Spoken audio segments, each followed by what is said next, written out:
Ok.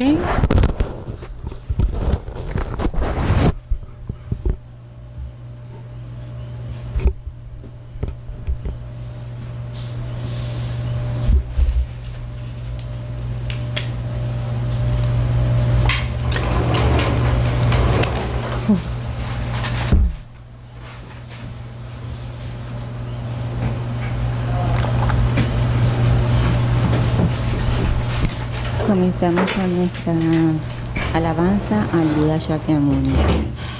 Maestro, destructor de enemigos, has sido Buda completa y perfectamente despierto, dotado con sabiduría y conducta ejemplar, ido al gozo, timonero que guía a los seres ordinarios que aún deben ser domados, ser supremo, maestro de todos los dioses y los hombres, Buda, destructor de enemigos, glorioso y victorioso ser Shakyamuni.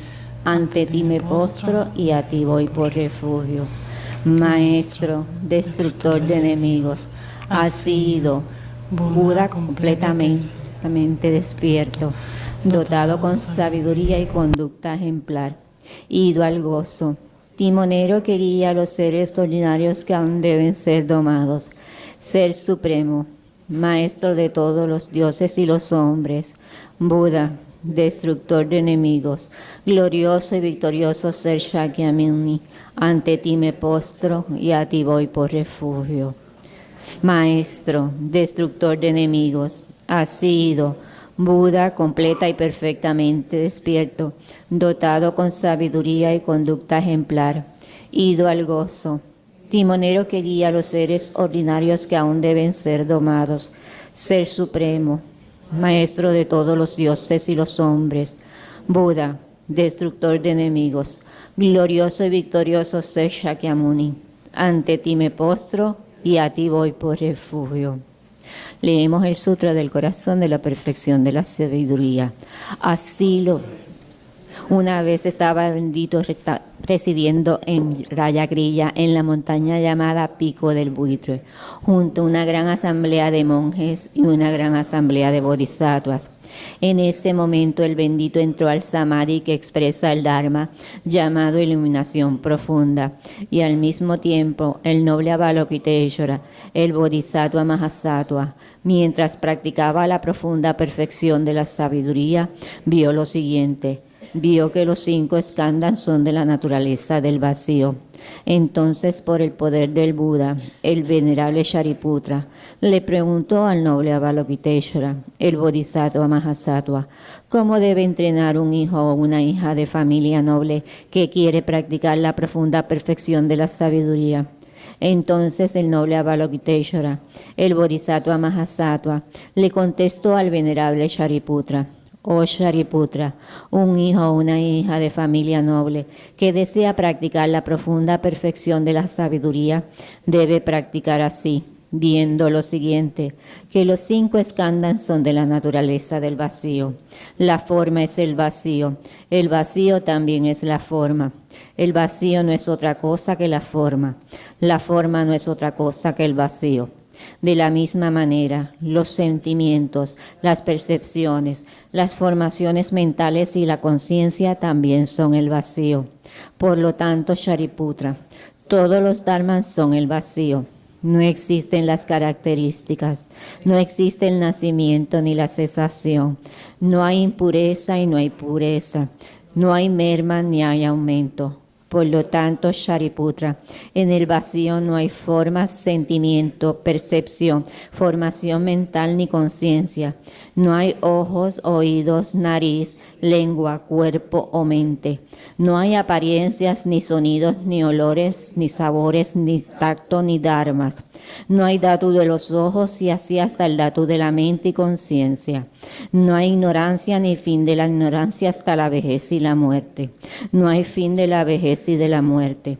No hay sufrimiento ni origen del sufrimiento. No hay cesación del sufrimiento, ni sendero, ni sabiduría, ni logros, ni ausencia de logros. Por lo tanto, Shariputra, ya que el Bodhisattva no tiene logro, moran en la profunda perfección de la sabiduría. Como no hay obscuración en la mente, no hay tampoco temor. Trascienden lo falso y alcanzan el nirvana total. Todos los Budas de los 3 tiempos, a través de la práctica de la profunda perfección de la sabiduría, despiertan completamente a la iluminación insuperable, verdadera y total. Por lo tanto, el gran mantra de la profunda perfección de la sabiduría, el mantra de la gran percepción, el mantra insuperable, el mantra inigualado, el mantra que calma todo sufrimiento, debe ser conocido como la verdad, ya que no contiene falsedad. El mantra de la profunda perfección de la sabiduría es Tayata gate gate paragate parasamgate bodhisoha. Tayata gate gate paragate parasamgate bodhisoha. Tayata gate gate paragate parasamgate bodhisoha. Tayata gate gate paragate parasamgate bodhisoha. Tayata gate gate paragate parasamgate bodhisoha. Tayata gate gate paragate parasamgate bodhisoha. Tayata gate gate paragate parasamgate bodhisoha. Tayata gate gate paragate parasamgate bodhisoha. Por lo tanto, Shariputra, el Bodhisattva Mahasattva debe entrenarse en la profunda perfección de la sabiduría. Entonces el bendito salió del Samadhi y elogió al noble Avalokiteshvara, el Bodhisattva Mahasattva, diciendo: bien dicho, así es, oh hijo de noble familia, así es. Se debe practicar la profunda perfección de la sabiduría, así como has explicado, y todos los Tathagatas se regocijarán. Cuando el bendito dijo estas palabras, el venerable Shariputra y el noble Avalokiteshvara, el Bodhisattva Mahasattva, y toda la asamblea de dioses, humanos, asuras y gandharvas se regocijaron y alabaron las palabras del bendito. Ahora hacemos el mandala corto en español. Esta tierra, ungida con perfume y regada de flores, con el monte Meru, los 4 continentes, el sol y la luna, vista como una tierra pura de Buda, yo te ofrezco, que todos los seres puedan gozar de una tierra así. Oh sagrado y venerable Lama, desde las nubes de compasión que se forman en los cielos de tu sabiduría dharmakāyika, por favor derrama una lluvia del Dharma vasta y profunda, de acuerdo precisamente con las necesidades de los que serán adiestrados. Idam Guru Ratna Mandalakam Nirjatayami. Y en 3 ocasiones tomamos refugio con bodhicitta. Voy por refugio hasta alcanzar la iluminación, al Buda, al Dharma y a la Asamblea Suprema. Por los méritos que acumule practicando la generosidad y demás perfecciones que pueda obtener el estado de Buda para beneficiar a todos los seres. Voy por refugio hasta alcanzar la iluminación, al Buda, al Dharma y a la Asamblea Suprema. Por los méritos que acumule practicando la generosidad y demás perfecciones que pueda obtener el estado de Buda para beneficiar a todos los seres.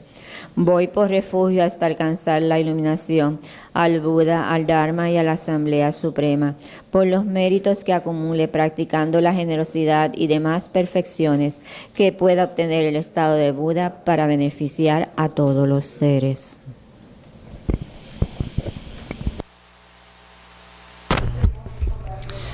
Así que ¿quieren que hable sobre el Lojong ahora? No, más vacuidad. Y entonces, ¿cuándo el Lojong? Mañana, ok. Ok, qué bueno.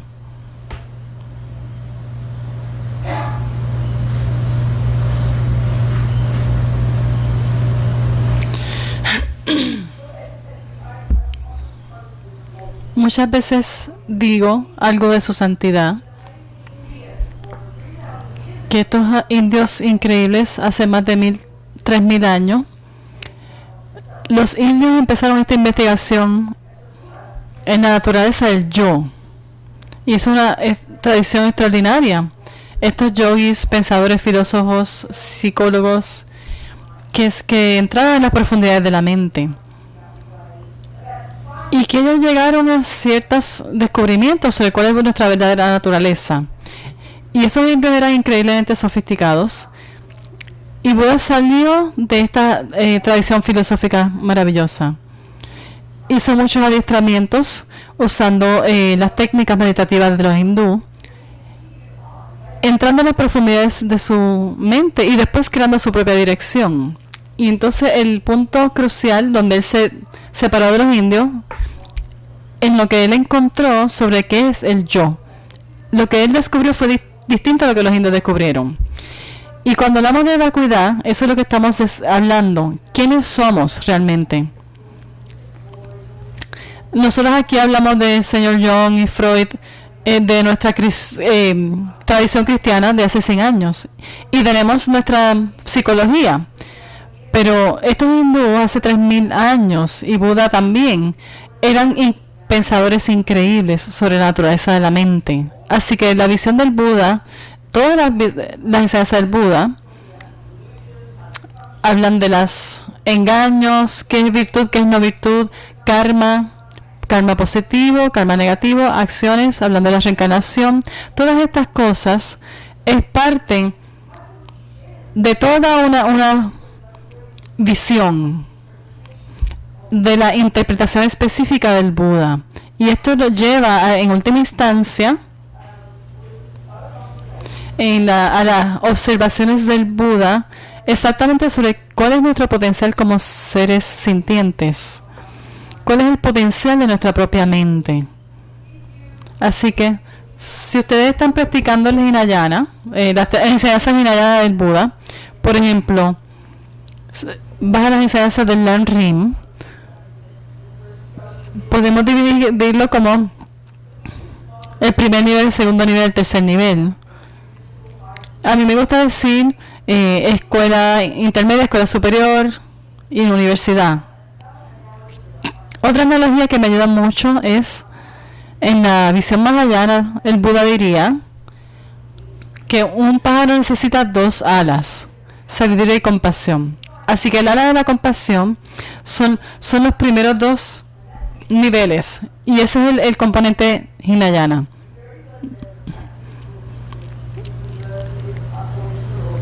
Las primeras enseñanzas del Buda, la base, son todas las enseñanzas éticas, que controlemos nuestro cuerpo, controlemos nuestra mente, la manera en que hablamos. Y en el próximo nivel empezamos a convertirnos en budistas, en nuestro propio terapista, cuando aprendemos las meditaciones y las usamos, ciertas meditaciones que empezaron con los hindú y después que Buda refinó. Y después aprender eso y aprender el modelo budista de la mente, que es una descripción específica de los contenidos de nuestra mente, cuáles son los estados negativos de la mente, cuáles son los estados positivos de la mente. Y entonces comenzar a desempacar todos los contenidos de la mente para poder llegar al punto donde podemos sacar todas las neurosis. Y llevamos a la neurosis más profunda, la concepción errónea más profunda, hasta que realicemos la vacuidad. Realizar la vacuidad, o la ausencia de esas fantasías de este yo que hemos estado aferrándonos a él por eones. Así que una vez nos graduamos ahí, al final del camino Hinayana, ese es el final como de la escuela superior, donde nosotros podemos lograr nuestra propia liberación. Controlas tus acciones, conoces la ley del karma, meditas, conoces tu mente, reduces los engaños de tu mente, y el Buda dice que podemos hacerlo. Realizas la vacuidad, puedes perfeccionarte, y entonces ya, terminaste, no tienes que regresar. Eso es lo que dicen los Hinayanas. Así que la realización de la vacuidad es crucial para los Hinayanas. Pero Buda dice entonces que podemos activar el ala de la compasión, ir a la universidad, y eso vamos a hablarlo mañana. Las enseñanzas de compasión, bodhicitta, amor, compasión, gran compasión. Y podemos hablar de las 6 perfecciones de un bodhisattva. Así que en estas perfecciones, en el camino del bodhisattva, que nosotros aprendemos sobre la vacuidad. La vacuidad es una enseñanza del Hinayana. Pero si lo practicas desde el contexto del Mahayana, se enseñan como una de las 6 perfecciones de un bodhisattva. Así que lo que sabemos del Sutra Corazón que acaban de recitar, cuando hablamos de la perfección de la sabiduría, tan pronto escuchas la palabra perfección, sabes que es el acercamiento de los bodhisattvas. Solamente sabiduría puede ser desde el punto de vista hinayana, pero cuando entras en el camino Mahayana, combina la sabiduría con la compasión.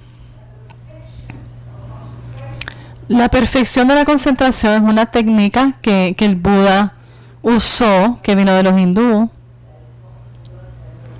Es algo que la gente aprende cuando aprenden presencia mental, y entonces puede llevarla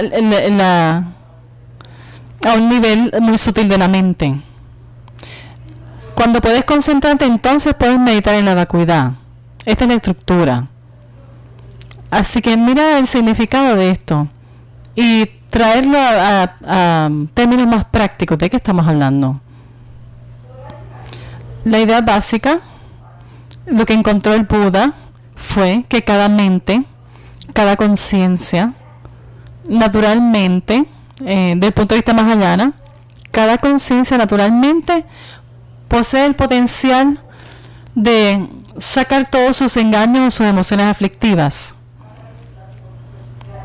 Como mencioné en el primer día, la palabra en tibetano, para Buda, Sangye en tibetano, tiene un significado muy sabroso. Sang quiere decir la erradicación de nuestra mente de todos los engaños, todas las concepciones erróneas, todas las visiones erróneas, todas las emociones que nos traen aflicciones. Todas esas palabras son sinónimos para las partes neuróticas de nuestra mente. Lo que pensamos que es completamente normal. El dolor, el apego, miedo. Pensamos que todo eso es normal y que nacimos con eso y que no podemos hacer nada. Pero la visión del Buda es completamente distinta. Él dice que todo esto se puede remover totalmente de la mente, que es un concepto muy sorprendente si piensas en términos modernos. Eso lo quiere decir la primera sílaba. Primera, san. Eso quiere decir que puedes sacar toda la negatividad de la mente, todo el ego, la neurosis. La segunda palabra, que gie, quiere decir a la perfección. Esto es lo que la visión más allá del Buda. Todo el mundo posee naturaleza de Buda, que quiere decir simplemente que cada mente, por definición, posee el potencial de estar libre de las aflicciones. Y ese es nuestro potencial, naturalmente. No es que unas mentes lo tienen y otras no. Es un punto muy fundamental a entender. Así que lo que es un Buda es una persona que ha combinado las dos alas. Han desarrollado totalmente su compasión y su sabiduría, completamente. Las dos alas de un pájaro, sabiduría y compasión. Aquí es que la vacuidad se explica desde el punto de vista mahayana con el desarrollo del bodhicitta. Así que el otro día hablamos de la vacuidad. Vamos a mirarlo de nuevo. Como mencioné, parte del problema que tenemos es el uso de las palabras en la terminología. Primero tenemos que familiarizarnos con toda esta presentación budista, que puede ser un poco rara. Tenemos que familiarizarnos. Pero hasta el uso de la palabra vacuidad es tan confuso si no sabemos lo que es. Hay que desempacarla y poder entender cuál es su uso en nuestro idioma. Y cómo es que se usa esta palabra, esta frase. Y a qué se refiere. Si lo hablamos místicamente va a ser muy confuso para nosotros.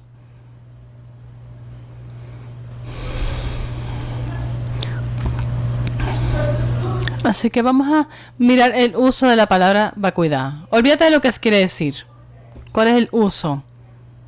Buda dice ausencia de existencia inherente. ¿Cómo es que se usa la palabra vacuidad o vacío? Por eso es que puede ser confuso. Así que voy a hacer un ejemplo. Aquí tengo un vaso aquí al lado mío. Y vamos a decir, ay, mi vaso está vacío. Diríamos eso, ¿verdad? Y sabemos perfectamente bien que mi vaso está vacío, por ejemplo, de algún líquido. O miras un cuarto y dices, ah, mira, el cuarto está vacío. Sabemos que quiere decir vacío de personas. Usamos esta frase. Algo que existe, el vaso, está vacío de algo que no existe. Si tú miras tu cuenta de banco y dices, oh, mi cuenta de banco está vacía, sabemos perfectamente lo que quiere decir. No es que está vacía de zanahorias, está vacía de dólares. Así que algo que existe, una cuenta de banco o un vaso, está vacío. Le falta otra cosa, ¿verdad? Eso es lo que quiere decir. Hay que entender, algo está vacío de algo. Y Buda dice que todo está vacío de existencia inherente. La única diferencia es que nosotros sabemos que son los dólares, sabemos lo que es el líquido, pero no sabemos qué quiere decir ausencia de existencia inherente. Así que vamos a hablar a trabajar con esta frase. Esto es lo que dice el Sutra del Corazón. Buda dice que hay algo que existe, que le falta otra cosa. Y este es un punto crucial. En el Sutra del Corazón, como ustedes lo están leyendo en el español, voy a buscarlo aquí, la frase, dice, la forma es vacía y el vacío también es la forma. Busquen esa parte.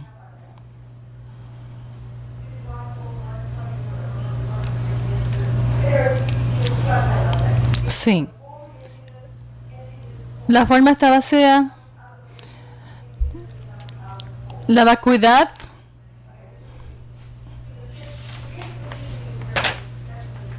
el vacío también es la forma y la forma también es vacía. Eso es que algo está vacío de otra cosa.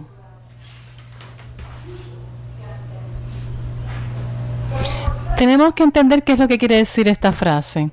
La forma es vacío y el vacío también es la forma, como dice el sutra. ¿Qué quiere decir?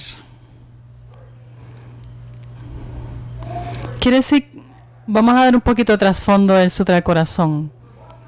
Lo que está pasando en el Sutra del Corazón es que Shariputra y Avalokiteshvara, que Avalokiteshvara es un bodhisattva del 10º de nivel, y están teniendo una conversación.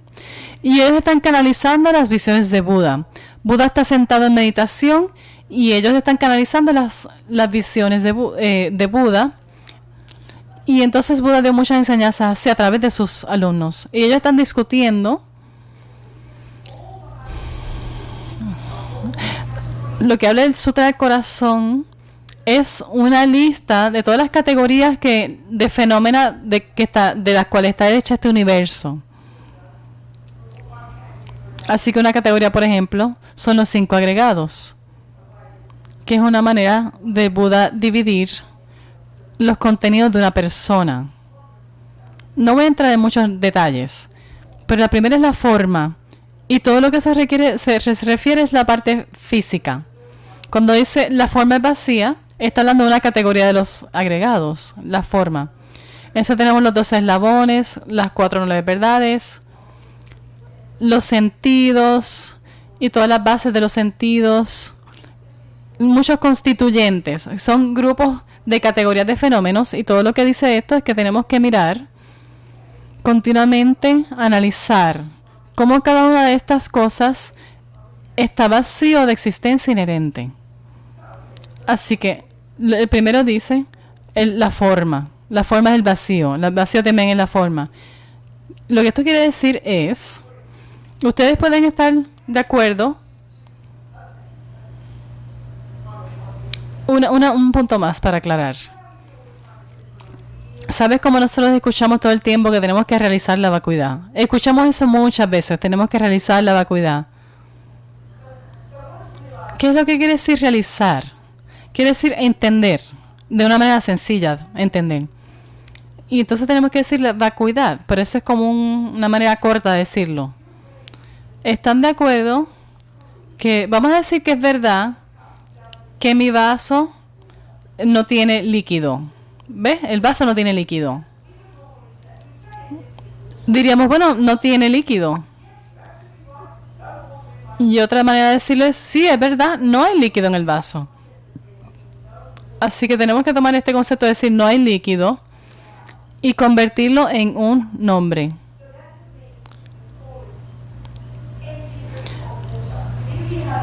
Sí, vacuidad del agua. Aceptamos que este vaso es rojo, ¿verdad? Así que rojo es un nombre, ¿verdad? Es algo que tú puedes, es tangible.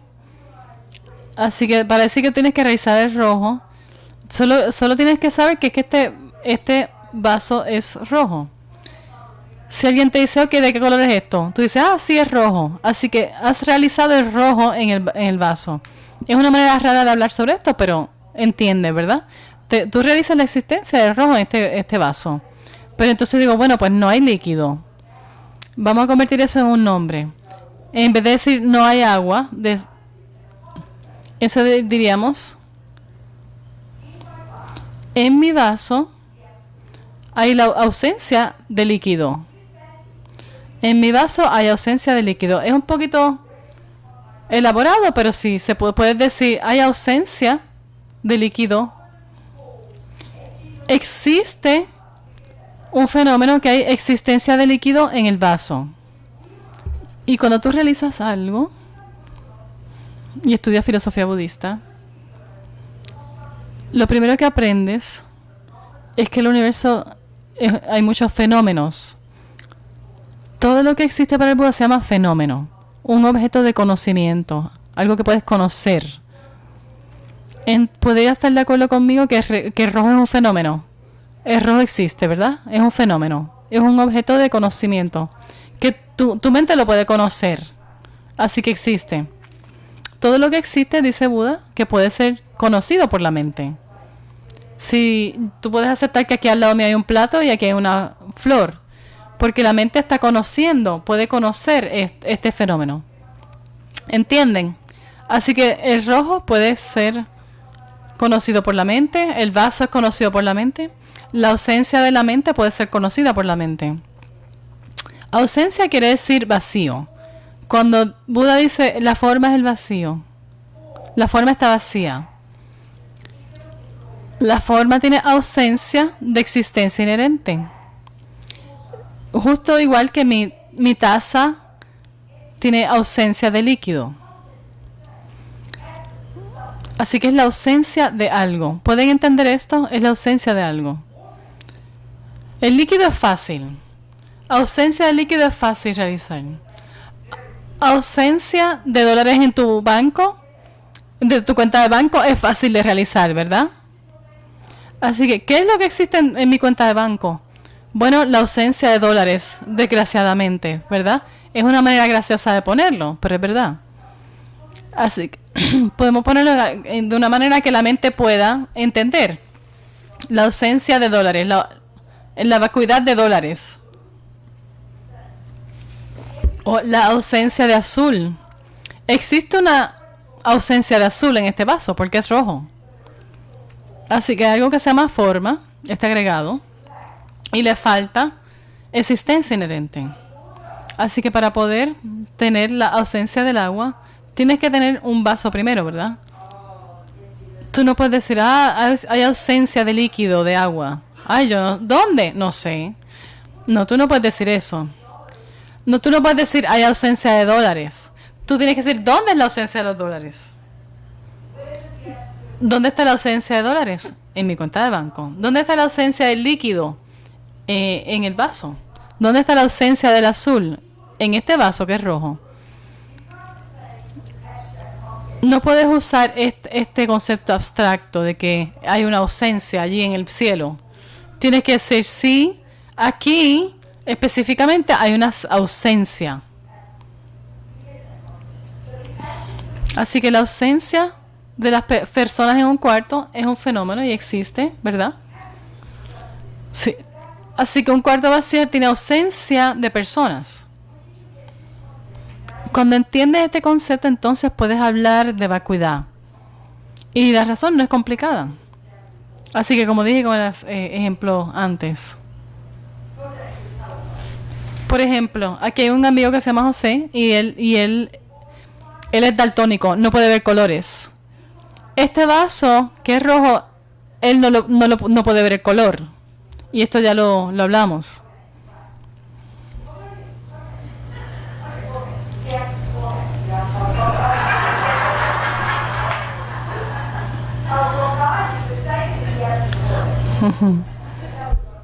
Así que ahora estamos hablando aquí con alguien específicamente. Esto es increíblemente relevante. Tenemos que usar este lenguaje más fácilmente. En este caso, por ejemplo, José es daltónico y no puede ver el color del vaso. Nosotros pudiéramos tratar de obligarlo a ver un color. Así que lo que hacemos es que le arreglamos los ojos. Porque toda su vida él ha pensado que este vaso es azul cuando es rojo. Pero entonces cuando le arreglamos los ojos, entonces va a poder, se va a sorprender de ver, ¿sí?, que el vaso es realmente rojo. Así que te vas a sorprender totalmente cuando vio el color. Va a decir, wow, no puedo creerlo, es rojo. Ay, Dios mío, ¿dónde estaba este color? Ese fenómeno que él acaba de conocer se llama la vacuidad del azul. Porque él siempre pensó que ese vaso era azul, pero era rojo. Así que él se realizó, conoció que el vaso era realmente rojo. Si tú no eres daltónico, vas a ver la verdad.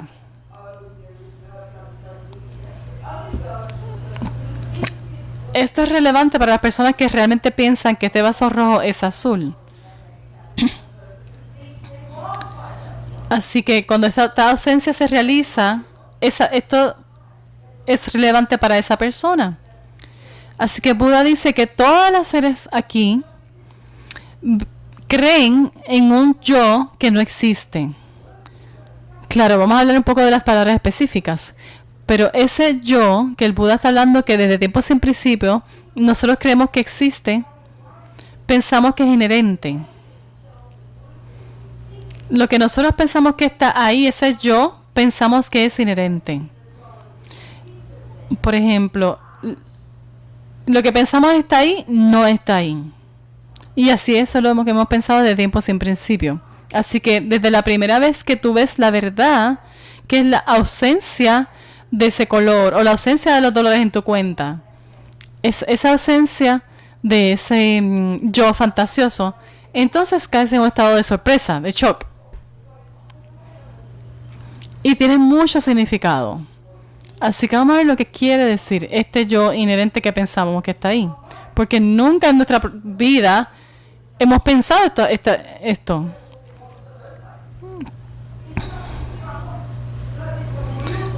Así que el punto es, olvídate de realizar la vacuidad. Tenemos que realizar lo que nosotros pensamos que está ahí primero. Hay que primero entender lo que quiere decir un yo inherente y entonces es más fácil descubrir la ausencia de ese yo. Si tú me dices, ve y búscame los $5 que se me quedaron en el cuarto, me lo puedes traer. Y yo voy a estar un mes buscando. Si no sé cómo reconocer un billete de 5. Si no puedo reconocer lo que es un billete de 5, nunca lo voy a encontrar. Tenemos que saber qué es un yo inherente. ¿Cómo sería ese yo inherente si existiera? Por eso es que dicen cuando hacemos, leemos el Lam-Rim, el libro de Pabón Rinpoche, Liberación en la palma de tu mano, donde él habla cómo realizar la vacuidad. Y los primeros de los 4 puntos es sobre cómo meditar en la vacuidad. Es primero que tenemos que localizar, identificar claramente en nuestra mente lo que pensamos que el yo es. El que Buda dice que nosotros pensamos que existe desde tiempos sin principio. Es tan instintivo y tan primordial que cuando escuchamos al Buda decir ese yo inherente no existe, decimos ¿cómo? Porque nunca hemos pensado que hay un yo inherente. No sabemos ni lo que quiere decir la palabra yo inherente. Así que cuando escuchamos ausencia de existencia inherente de ese yo, entonces es hasta más difícil de entender. Si lo primero es que intelectualmente tenemos que entender cómo sería un yo inherente si existiera. Y entonces para poder empezar a entender cómo es que no existe. Así que si tú no sabes cómo se ven $5, tú nunca vas a poder darte cuenta si los $5 existen o no. Así que primero tenemos que ver cómo es que existiría ese yo inherente. Porque Buda dice que nosotros hemos estado en una fantasía pensando que este yo es inherente. ¿Pueden entender este punto? Así que uno de los problemas más grandes que tenemos, olvídate de tratar de ver qué sería el yo si existiera, cómo sería si existiera inherentemente. El problema más grande es escuchar la palabra vacuidad. Hasta que cuando escuchamos el Buda decir no hay un yo inherente, se nos hace difícil entender. Y entonces muchas veces pensamos, ay, no existe un yo, mejor me mato. Pero eso es uno de los errores más grandes que podemos hacer.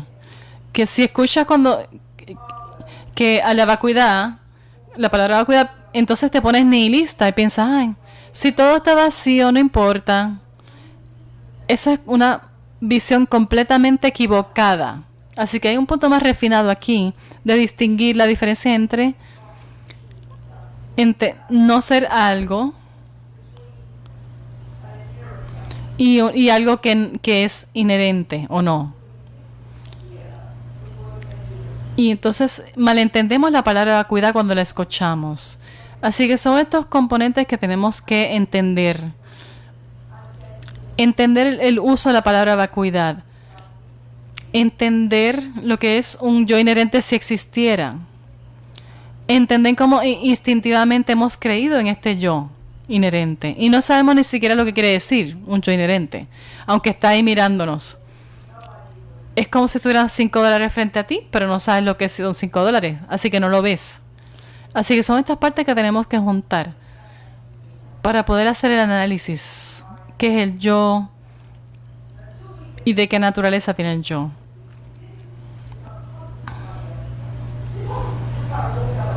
Si no sabes lo que es el yo inherente o la visión del yo inherente, pues no sabes lo que es la ausencia de ese yo inherente. Así que de vez en cuando a veces tenemos unos vistazos de esto, pero es importante usar palabras para describir esto.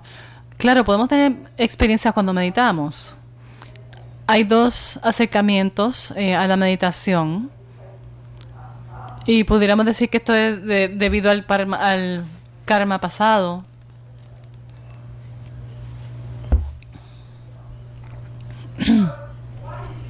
Así que algunas personas tienen la tendencia de cerrar sus ojos y enfocarse en una meditación y puede surgir un tipo de experiencia. Y tenemos otro aspecto que estamos usando aquí, entrando a través de las palabras primero.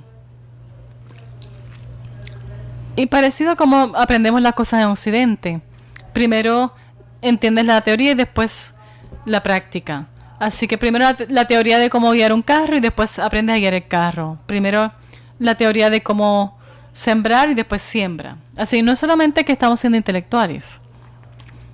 Hay otro acercamiento que es más intelectual, más meditativo, pero necesitamos cultivar los dos acercamientos. Así aquí estamos aclarando el uso de estas palabras para poder ponerlas en una oración, o sea, para que aunque sea intelectualmente podamos entender esto. Así que volvemos a el vacío en la forma, y la forma no es otra cosa que vacío. Cuando escuchamos que el yo no tiene existencia inherente, entonces pensamos que el yo no existe. Y eso es uno de los errores más grandes que existen. Y instintivamente lo escuchamos de esa manera. Bueno, pues si no hay un yo, entonces ¿qué crea el karma? ¿Qué es lo que se reencarna? Y entonces escuchamos como si no existiera un yo, y esto es un error. Lo que dice el Buda en el Sutra del Corazón, la forma es vacío, el vacío también es la forma. Como dice su santidad, las palabras son técnicamente correctas, pero lo que quieren decir es esto. Igual que no puedes tener la vacuidad de un líquido sin una taza, no puedes decir, ay, no hay agua, y mirar hacia el cielo, no hay agua. La primera pregunta es, ¿dónde es que no hay agua? En esta taza. Así que en esta taza tiene vacuidad de agua. Y la vacuidad del agua es la taza. No puedes tener una sin la otra. Así que la forma son los 5 agregados. Es parte de los 5 agregados. Así que tienes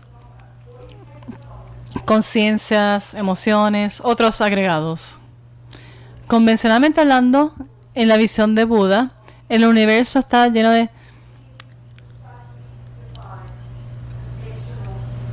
de cosas convencionales, trillones y trillones de cosas convencionales muy definidas. El plato, la flor, el iPad, la mesa, la persona, la silla. Hay que nombrar ese fenómeno, definir ese fenómeno, ponernos de acuerdo y decir si este es el fenómeno. Y podemos hablar sobre estos fenómenos, como la persona, la silla, la taza. El fenómeno que nosotros somos es la persona. Persona, yo, persona o yo, eso es lo que llamamos la persona. Convencionalmente, estos son unos espejuelos, eso es ropa. Igualmente podemos decir, la forma es vacía. ¿Qué quiere decir? Que la forma está vacía de existencia inherente. Y si hay existencia inherente, tendría que ser de algo. Así que si hay una taza que está vacía, existe la vacuidad del agua donde hay un vaso. No puedes tener una sin la otra. Así que podemos decir, como dice Buda en el Sutra del Corazón, el yo es vacío y el vacío también es el yo. El vacío no es otra cosa que el yo. El yo no es otra cosa que el vacío. Lo que quiere decir es que convencionalmente una persona tiene ausencia de existencia inherente. Donde hay una ausencia de un yo inherente, tiene que haber también la existencia de un yo que está vacío de existencia inherente, porque es la vacuidad de algo. Así que hay un yo que está vacío de existencia inherente de un yo. Igualmente, hay una existencia inherente de un yo. ¿Y dónde existe? En el yo convencional. Tienes que acostumbrarte a escuchar estas palabras. Las dos verdades. Convencional, hay un yo que es un surgimiento dependiente. Surge dependiendo de varios factores. Y vamos a entrar en esto. Hay un yo que existe convencionalmente, que existe en dependencia de varios factores. Como algo acortado de la realidad convencional surge dependiente. En ese yo existe la ausencia de existencia inherente. En este vaso que existe, sí existe. Convencionalmente, aquí hay un vaso que tiene ausencia de agua. La ausencia del agua existe donde está el vaso. Aquí hay una persona que tiene ausencia de existencia inherente. Así que la vacuidad de existencia inherente es un fenómeno que nuestra mente puede conocer. ¿Y dónde existe esa ausencia de existencia inherente? En el yo que sí existe. Solamente tienes que ver estas palabras. No puedes ser nihilista. Tú no puedes decir, ay, no hay un yo, entonces me mato. Su santidad siempre dice, no es una cuestión de que no haya un yo, que son las palabras del Buda, y puede sonar como eso. Pero es mucho más desarrollado que eso. Hay que entender cómo se usan estas palabras, qué quieren decir. Así que lo que dice su santidad no es que no haya un yo, es cómo ese yo existe. Esa es la manera de ponerlo. Claro que hay un yo, pero Buda dice, no entendemos. Nos estamos aferrando a un yo que no existe. Hay un yo correcto y un yo incorrecto. Hay que identificar la diferencia. Y cuando decimos yo, pues pensamos como que esto es una cosa completa. Yo aquí. Cuando decimos pues no hay un yo inherente, pues no sabemos qué quiere decir. Hay que identificar lo que el Buda quiere decir. Así que en un surgimiento dependiente hay 3 niveles distintos que podemos usar aquí para poder entender la vacuidad. Porque la Mayeshe dice, el surgimiento dependiente es la reina de la lógica para probar la vacuidad. El surgimiento dependiente, no puedes tener surgimiento dependiente sin vacuidad, no puedes tener vacuidad sin surgimiento dependiente. Siempre son ambas lados de una moneda. Lo que existe convencionalmente como un surgimiento dependiente, lo que existe convencionalmente en dependencia de varios factores, lo que existe convencionalmente existe en dependencia de varios factores, que es todo en el universo. Necesariamente quiere decir que tiene ausencia de independencia. Es otra manera de decir vacuidad. Así que una palabra muy grande aquí para poder entender. Dependiente. Es una palabra sencilla, pero para poder entender lo que quiere decir en la filosofía budista es importante entenderlo. Así que hay 3 niveles de lo que decimos. ¿Cómo es que las cosas existen en dependencia de otras cosas? El nivel más burdo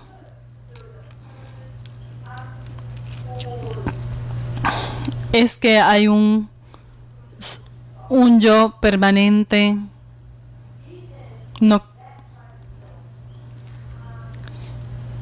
Y él dice, este tipo de yo no puede existir. El primer argumento sobre esto es la enseñanza del Buda sobre causa y efecto. Él dice, no hay ningún fenómeno que es un yo, como un alma, que puede ser permanente o sin cambiar o sin causa. Así que el primer argumento en contra de esto es la visión de causa y efecto e impermanencia. Esa es la primera. El segundo nivel es el que quiero hablar ahora,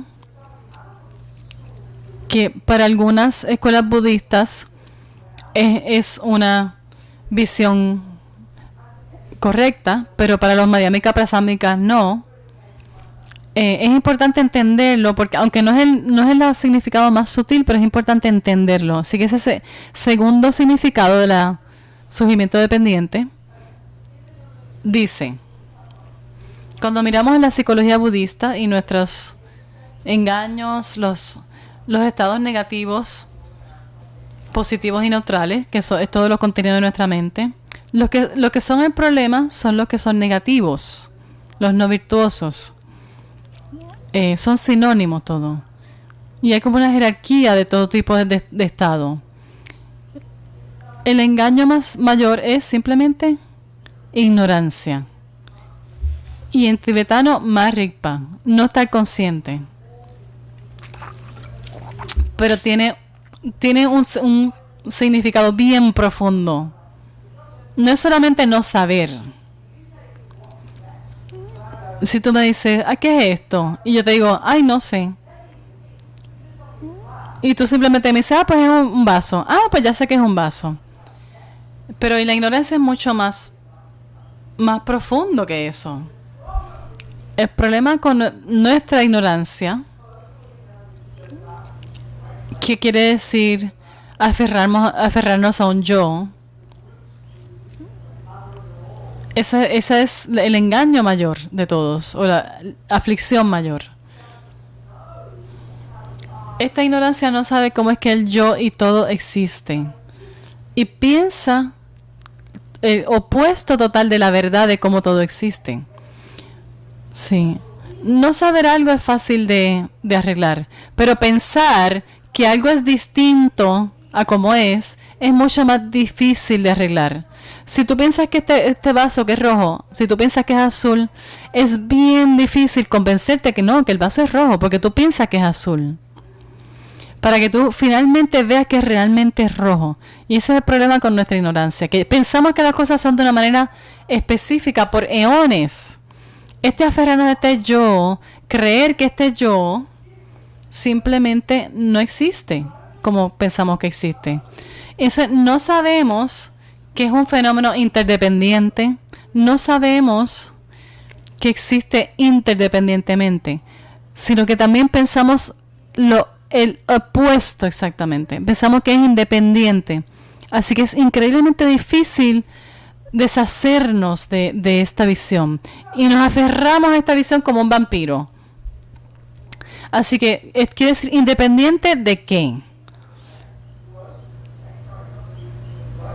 Así que la equivocación más burda que nosotros tenemos es la creencia en un yo permanente, que no cambia, que no tiene causas.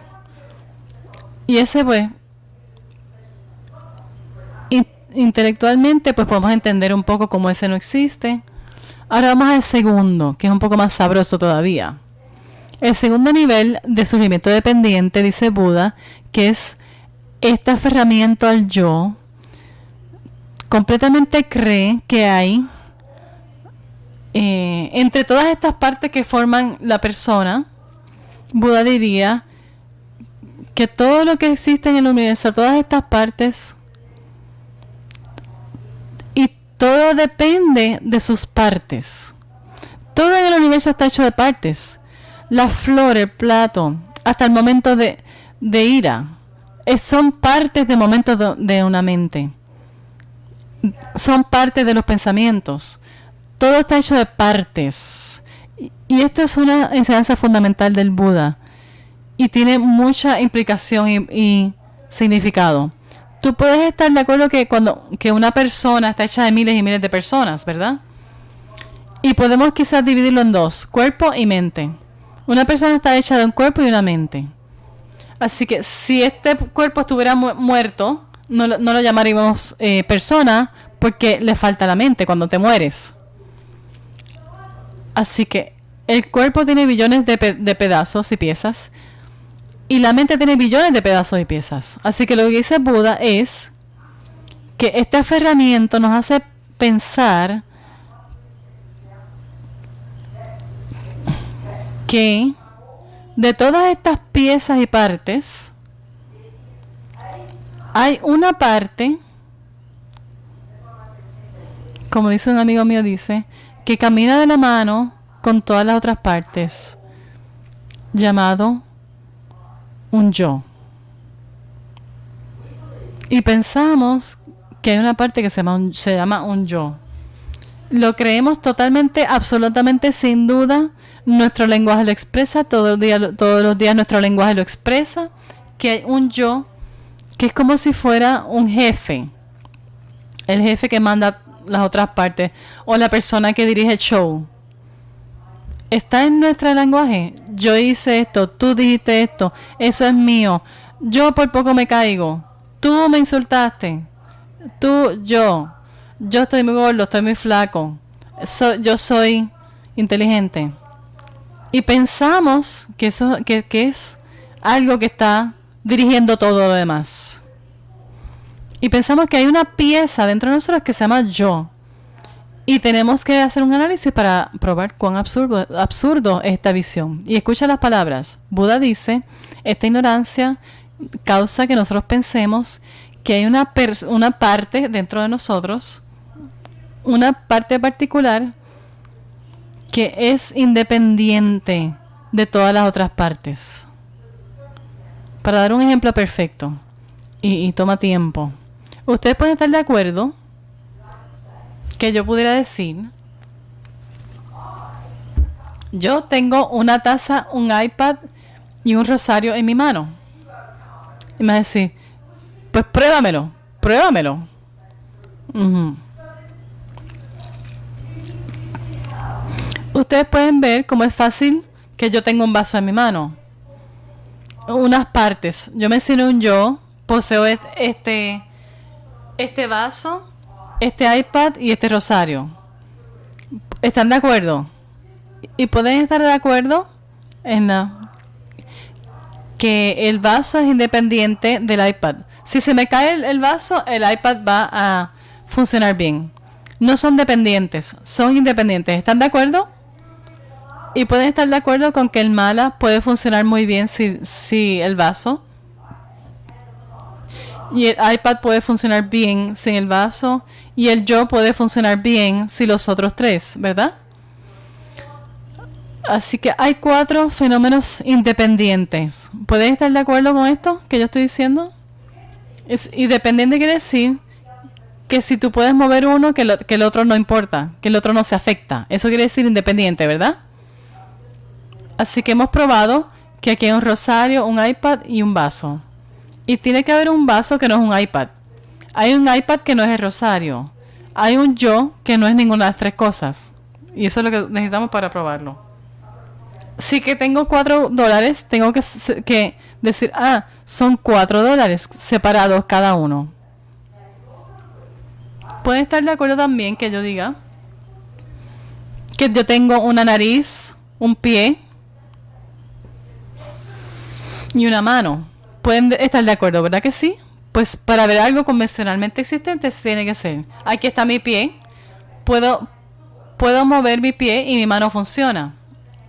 Así que a nivel inconvencional, estas cosas son independientes una de otra. Si uno se rompe, el otro funciona. Pueden entender, ¿verdad? Mi nariz está aquí y no es una mano y no es un pie. Así que el pie no es la mano. El pie no es la mano. Y no es un yo y no es una nariz. La mano no es un pie, no es una nariz y no es un yo. Y tenemos que decir, finalmente, que el yo, tenemos que decir lo mismo. Podemos poder localizar un yo. Que no es la mano, que no es la nariz y que no es el pie. Y no es la rodilla. Y no es el pipi ni la caca, ni nada más. Porque el Buda dice que nosotros pensamos que hay uno. Y él dice, no seas ridículo, no puede haber uno. ¿Puedes escucharlo? Pensamos que hay un yo independiente, al igual que hay una nariz independiente y una mano independiente. Y todo nuestro lenguaje expresa esto, que hay un yo independiente de todas esas cosas. Y la Mayesh y la Masopa dicen, bueno, si hubiera un yo independiente, si solamente hubiera las partes, los agregados, están las partes. Y hay un yo que es el dueño de esas cosas, está por encima de todos esos agregados. El yo si hubiera un yo independiente, que no es esas otras partes, el yo podría ir a trabajar y el cuerpo y la mente podrían quedarse en casa. Y relajarse. Y estamos tan convencidos que hay un yo que aunque escuchemos esa palabra no podemos entenderlo. ¿Estamos comunicándonos aquí? Así que todo lo que dice el Buda es tan ridículo que para nosotros suena como demente. Pero él dice que nuestra creencia en la presencia de un yo independiente es la causa de todo el sufrimiento de todos los seres sintientes desde el tiempo sin principio. Así que cuando escuchamos que no hay un yo como eso, no lo podemos creer, se nos hace difícil entendernos. Por eso es que toma tiempo desempacarlo. Esto es un pequeño argumento y solamente es al nivel burdo, para entender el nivel burdo de nuestra visión. Así que escuchar lo que significa independiente o dependiente es importante entenderlo. Nosotros creemos que hay un yo allá adentro en algún sitio que es independiente de las otras partes, como el jefe. Siempre decimos, yo tengo una mano, ¿verdad? Bueno, aquí está la mano. ¿Dónde está el yo? Y el yo tiene que ser independiente de la mano, ¿verdad? ¿Te acuerdas? Y si estuviéramos listos, podríamos realizar en ese segundo que eso no es así. Como dice Pabón Rinpoche. Sí. Sí. Cuando tú dices, ay, yo me caí de la montaña. No, tu yo no se cayó de la montaña, tu cuerpo se cayó de la montaña. Y es bien difícil de entender. Otro acercamiento que me gusta es usando otro nivel de surgimiento dependiente, es usarlo desde otra perspectiva, probar cómo no necesitamos un yo. No digo que no haya un yo, no se pongan nerviosos. Como dice la Masopa, a mí me encanta como él lo dice. Él dice, una vez que hemos realizado la ausencia del yo independiente, y no hemos llegado a esto todavía, cuando hemos realizado la vacuidad del yo fantasioso, él dice, es como si no hubiera un yo, pero hay uno. Pero lo que existe es tan sutil que es como si no existiera. Y aquí es que tenemos que poner las dos verdades juntas. Y esto va a venir poco a poco. Así que es importante escuchar el acercamiento del Amazon Kappa, que va a garantizar que no seamos nihilistas. Nuestro instinto es irnos a un extremo que se llama nihilismo y decir, ay, no hay un yo. Y entonces fuiste demasiado lejos. Y tan pronto escuchamos, sí, hay un yo, decimos, ay, sí, menos mal que hay algo. Y nos aferramos.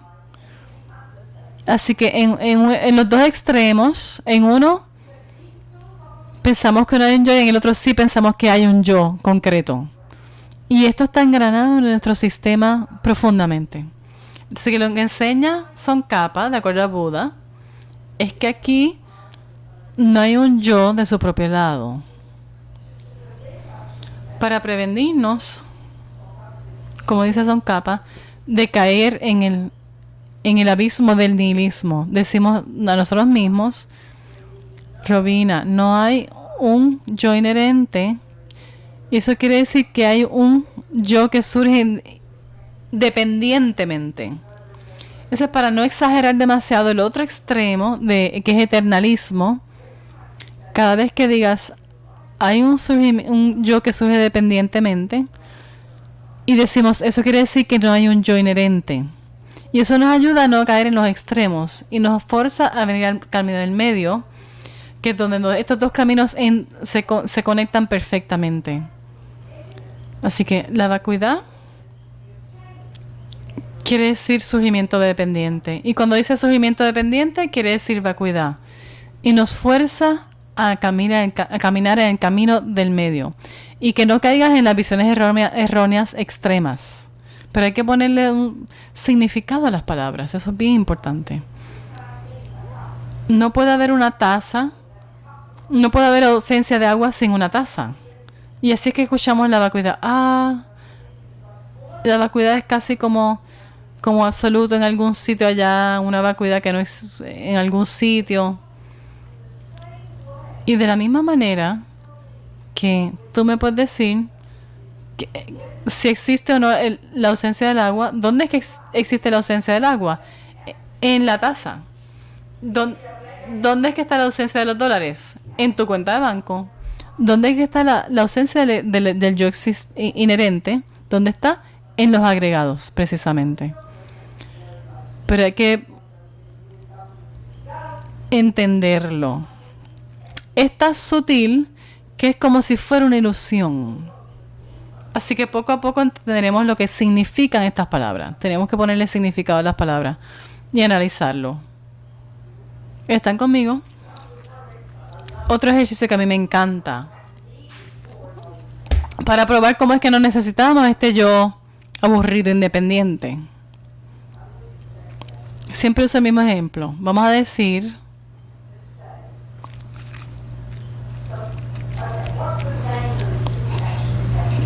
¿Cuál es el nombre de esta acción que yo tengo aquí? Ella tiene un vaso en su mano ahora mismo.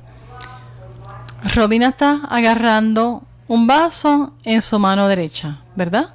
Vamos a analizar esto. Vamos a decir que a mí se me fue mi memoria y tuve un derrame cerebral. Y me estás explicando qué hacer para hacer esta acción. Y tendrías que escribirme a mí todas las partes de lo que tengo que hacer. Me tienes que enseñar, necesitas que tus dedos hagan algo específico y explicarme todas las partes de cómo hacer esto.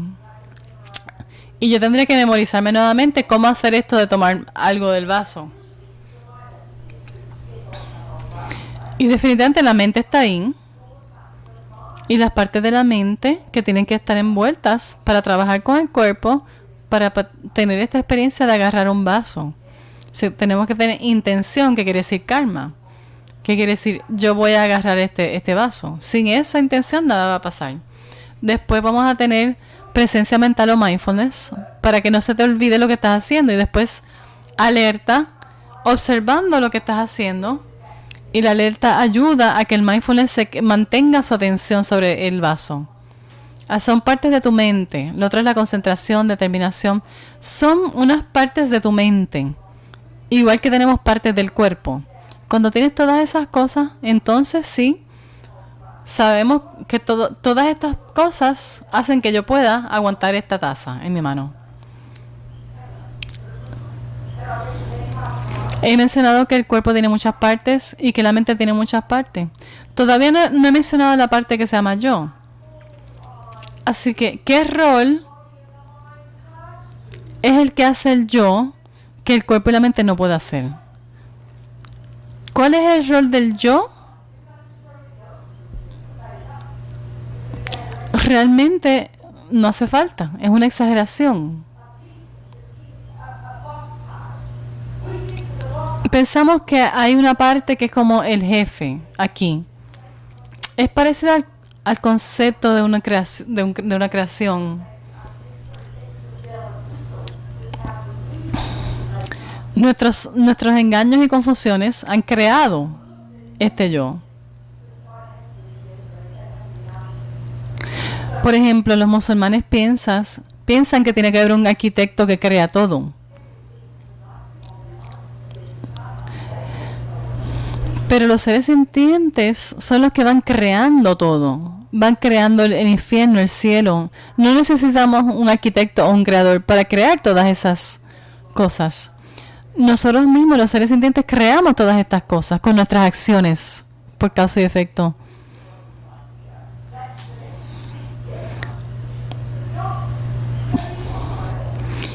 Así que no hace falta un jefe, o un creador, o un arquitecto, o un jefe que está dirigiendo todas nuestras partes. Y ese es el problema, que pensamos que hay un yo que está dirigiendo el espectáculo. Sí, y pensamos que el yo experimenta todo esto. Tú me insultaste a mí.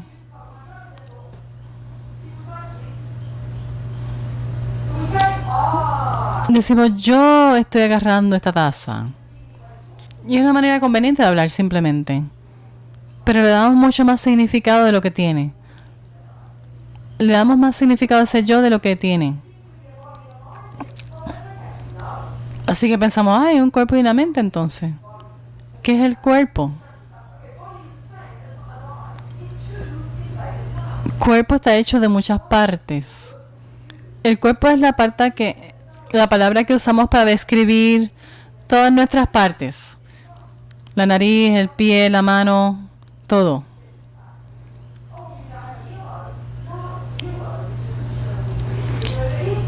Por ejemplo, o sea, cuando decimos tenemos un oído, el oído está lleno de partes. Cuando decimos el yo, o cuando decimos cuerpo, estamos refiriéndonos a nuestras partes. Cuando usamos la palabra mente, estamos refiriéndonos a muchas partes. Si usamos la palabra ira, también tiene muchas partes. Y hay que ver que todo está hecho de partes. Así que nos lleva al significado más sutil. Que el yo es simplemente un nombre que usamos. Es meramente un nombre que le ponemos a unas partes. La mente es una etiqueta sobre sus partes. El cuerpo es una etiqueta sobre las partes del cuerpo. No puedes apuntar sobre una cosa que esa cosa es. Así que hay un yo, pero no el yo que pensamos. No es que no exista, sino cómo es que existe. Es tan sutil que es como si no existiera. Así que lo dice la Masopa, que es muy sabroso como lo dice. Así que la vacuidad del yo inherente es el fenómeno que nuestra mente tiene que conocer.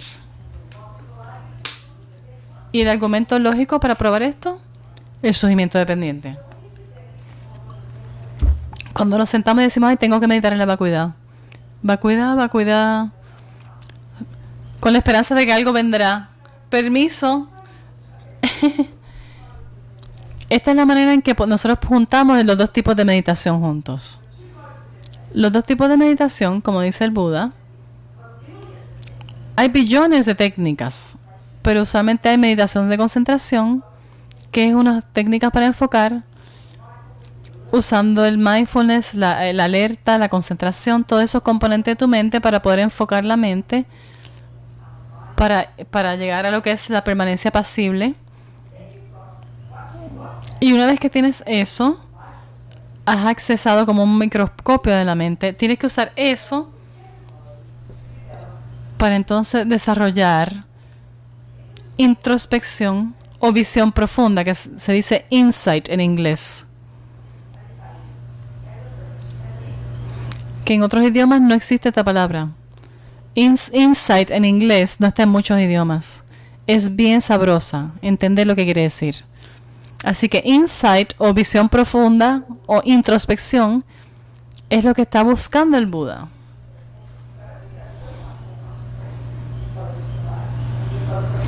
Y entonces una vez que tienes concentración, puedes enfocar la mente en muchas cosas. En tu cuerpo, en la sensación del cuerpo, en la mente. La mente tiene que tener unos objetos para concentrarse. Hay muchos componentes de la mente que tienen que trabajar juntos para poder concentrarnos. Una vez que tengamos un nivel de enfoque, entonces podemos entrar en la segunda parte. ¿Qué quiere decir eso? En esa segunda parte vamos a meditación analítica. Y vamos a decir, bueno, ¿y qué es eso? Es una frase medieval que usaba Tsongkhapa. Y quiere decir, si usamos lenguaje contemporáneo, tenemos que pensar lo que quiere decir. La palabra meditar en tibetano es el verbo gom, que quiere decir familiarizarnos, que es un poco sorprendente para nosotros, porque tenemos unos conceptos extraños sobre la meditación. Es familiarizarnos. ¿Y con qué te estás familiarizando? Pues adivina, estás familiarizando tu mente con todo tipo de cosas y le llamamos aprender.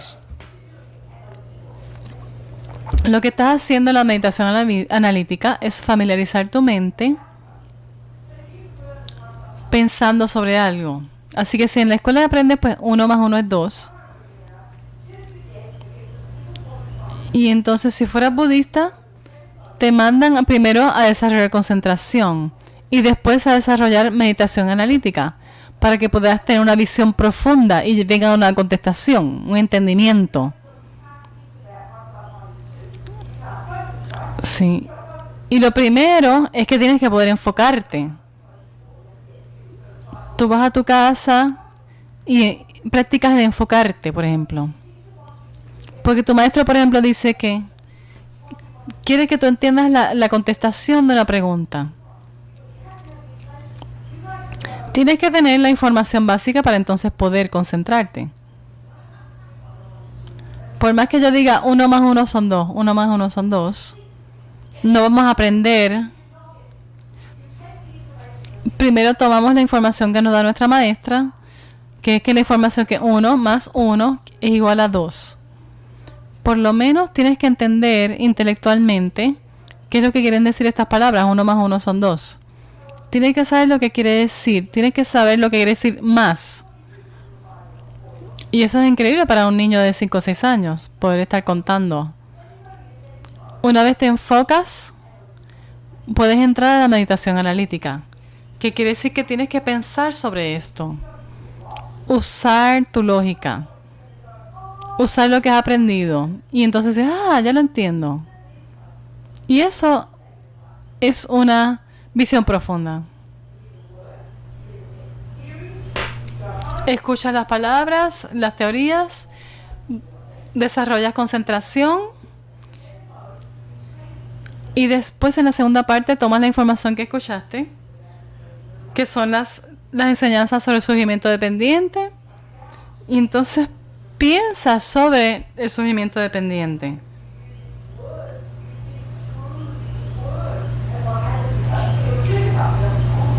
Y piensa en estas palabras. Y entonces eso va a ayudarte a tener visiones profundas. Y mientras más concentración tengas, más profundas son tus visiones profundas o tu insight, tus entendimientos. Y mientras más lo hagas, vas a tener algún día una experiencia directa de la ausencia del yo inherente. Una vez que tengas ese reconocimiento, te conviertes en un ser superior. Y no vas a caer en el samsara una vez que tengas eso. Mientras más profunda tu concentración, más profundo puede ser tu análisis. Así que concentración no es espaciarte. Tienes que usar la concentración. Tienes que tener la capacidad sofisticada para poder usar esta concentración como un láser para analizar.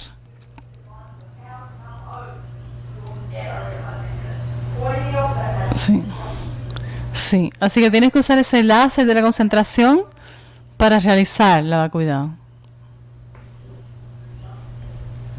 Ok, voy a tomar preguntas ahora si quieren.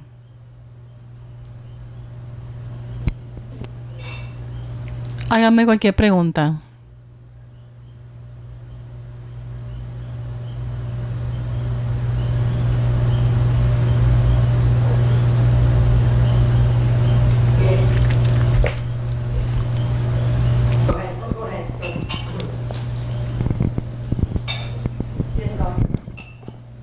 Does that, I've been practicing these for a few years now. Yes, thanks to you.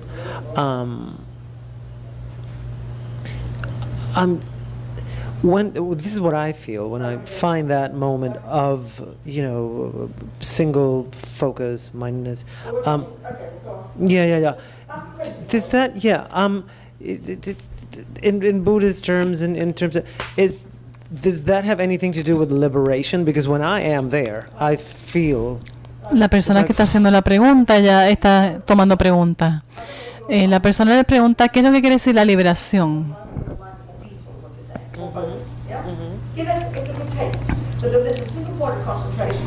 Ella dice, la concentración unipuntualizada es bien profunda y es casi como si estuvieras muerto.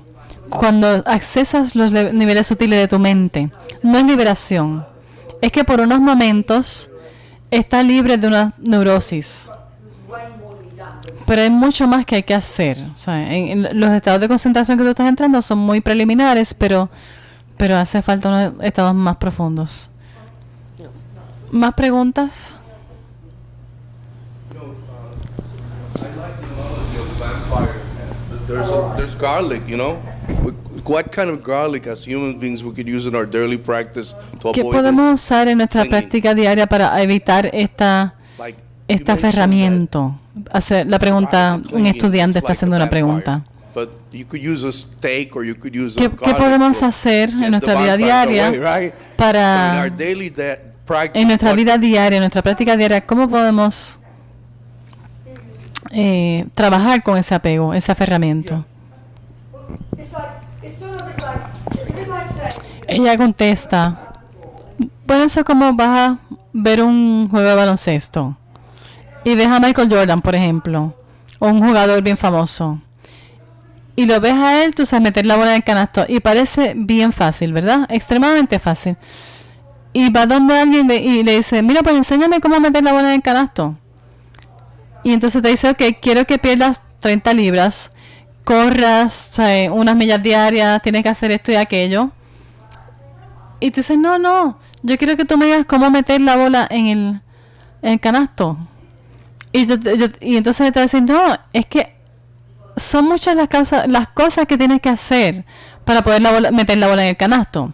Igual, en el budismo, tú tienes que ir por muchos pasos para poder aprender todo esto.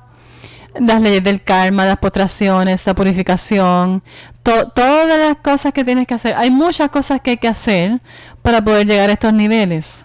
Y no hay atajos. Y no hay atajos para poder meter la bola en el canasto. Y es ingenuo pensar que tú simplemente puedes meter una bola en el canasto si nunca has hecho otras prácticas. Se ve sin esfuerzo, pues dices, wow, sí, es bien fácil.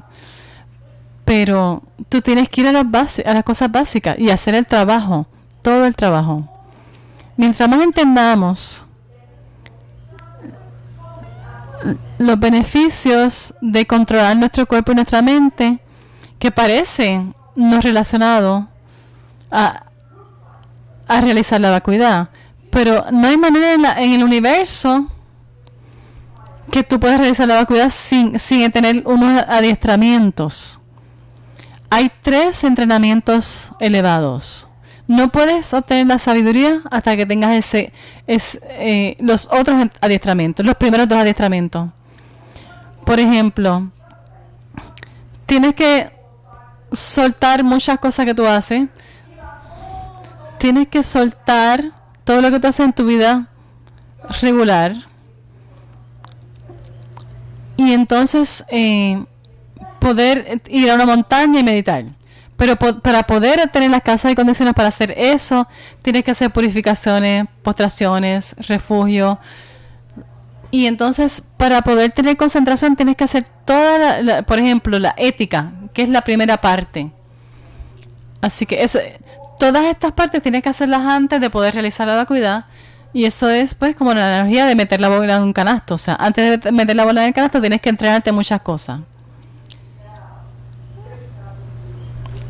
Y por ejemplo, cuando tú mantienes tus votos, eso es mucho más fácil que tengas realizaciones de la vacuidad.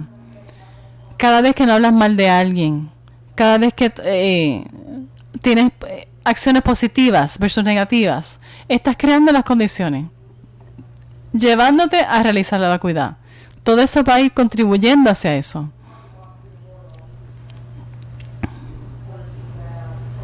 A veces pensamos, ay, pero ¿por qué mantener unos votos? Ay, ¿por qué tenemos que hacer postraciones? ¿Por qué tenemos que tener un comportamiento específico? Ese comportamiento es indispensable para tu poder entonces moverte hacia realizar la vacuidad. Hay muchas maneras coloquiales y maravillosas para nosotros entender estos conceptos más profundos. ¿Alguien más tiene una pregunta?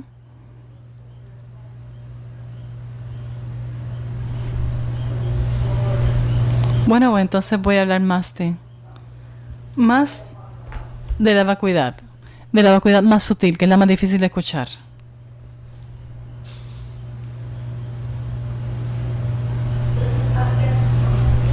Si lo podemos entender, no es complicado.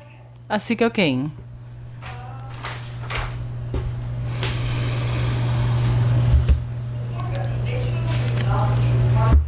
El punto de la verdad convencional y la verdad última es esto.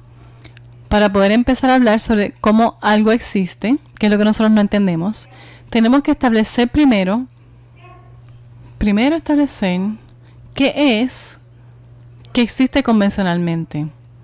Tenemos que establecer algo que existe convencionalmente. Y es un ejercicio muy interesante. Y yo voy a decir, bueno, ¿y qué es esto, mami? Y tú me vas a decir, sí, mi amor, esto es una taza. Y yo voy a decir, ¿y qué es lo que hace? Y tú vas a decir, bueno, pues aguanta mi té, sostiene mi té. Y ya tienes la definición de una taza. Este contenedor, que le decimos taza, y la segunda parte es que tienes que decirte qué es lo que hace. Entonces tú dices, ok, pues esto sostiene mi té. Y su santidad dice, no solamente que creas en esto, sino que tienes que probarlo. Así que tomo mi té y lo echo. Y vamos a ver válidamente que sí, esta taza sostiene té. Porque yo lo probé echándole té adentro. No lo creí solo porque me lo dijeron. No es lo mismo decir, pues sí, esta taza sostiene té. Yo tengo que probar que la taza sostiene té. Y eso no es suficiente. Entonces hay que chequear que no hay otras condiciones válidas entre la gente que contradicen esto. Una vez que hemos establecido esto, hemos establecido la existencia de una taza. Y nos ponemos de acuerdo que sí, que existe la taza. Y todos estamos de acuerdo con que sí, que es una taza. Están de acuerdo, ¿verdad? Establecemos algo como que existe convencionalmente, ¿ok? Lo que acabamos de hacer es probar la vacuidad a nivel más sutil. Que es que no hay un átomo de nada sobre la taza aquí que la hace una taza. La taza viene de la mente. Lo acabamos de probar y establecer. Decidimos, uno de los argumentos diría, que si fuera una taza inherente, en los diferentes niveles de entendimiento de budista, hay muchos términos, pero en la prasángika madhyamika decimos inherente, que existe por su propio lado, existe independiente, naturalmente, que existe intrínsecamente. Todos son sinónimos. La escuela prasángika madhyamika usa todos estos sinónimos para apuntar el hecho de que no hay nada del lado de la taza, de la persona, la silla, del ser iluminado. Del lado de eso, no hay nada que lo hace eso. Una vez que escuchamos eso, parece que podemos quizás parece como si pudiera decir, pues no hay una taza. Entonces estamos escuchando que la taza está etiquetada por la mente. La mente estableció la existencia de la taza. El Buda dice, si hubiera algo intrínseco aquí en esta taza, que le hiciera una taza, no necesitarías escuchar la definición de la taza. Tan pronto ves esto, sabrías que es una taza. Pero sabemos que eso no es posible. Pero si la mente se inventa todo, ¿tú quieres decir que cuando yo digo hay una taza, que yo estoy creando una taza? No, la taza estaba aquí encima de tu tablillero. Ya existía. Pero el punto es este. Cuando tu mente conoce, lo que estamos haciendo es que estamos conectándonos con una definición. Acordando que hay una definición. Acordamos que hay una taza que sostiene té. Y nosotros mismos pues le hemos puesto esta definición. Y todos estamos de acuerdo que hay una taza. Pero una persona nueva viene y le decimos es una taza. Entonces esa persona dice, ok, es una taza. Pero Tsongkhapa dice que del lado de ese objeto no hay nada que lo hace eso. Pero sí funciona. Así que esto es poner las dos verdades juntas, como dice Lama Zopa. Es como si no hubiera taza, pero hay taza. Así que tan pronto tú dices, sí, funciona como una taza, pues sí es verdad. Pero no hay nada que haga que esa taza sea inherente. Porque entonces quisiera decir que es independiente de la mente. Entonces sería eso sin tú decir que es una taza. Ya tú lo sabes, tan pronto entras a un cuarto y dices, ah, una taza. Alguien que no sabe lo que es una taza, sabría lo que es una taza. La iluminación es lo mismo. Cuando decimos no hay un yo inherente, y entonces el Buda también es una mera etiqueta. Y entonces nos sorprendemos. Y si pensamos, ay, nuestro gurú no tiene existencia inherente, pues nos da como un shock, nos da una sorpresa, no lo podemos entender. Y el hecho es que nuestro gurú es nuestro gurú. Pero ellos llegaron a ese estado por eones de trabajo. Y estamos comprando esa definición. Pero él tiene que funcionar como un gurú, ¿verdad? No podemos llamar a cualquier persona un gurú. No podemos decir que una fruta es una copa. Tiene que tener una función específica.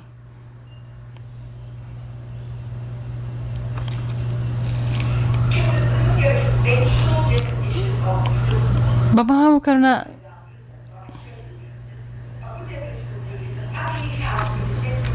Vamos a decir que una prisión, convencionalmente, vamos a decir la definición de una prisión, es algo, un sitio horrible y feo.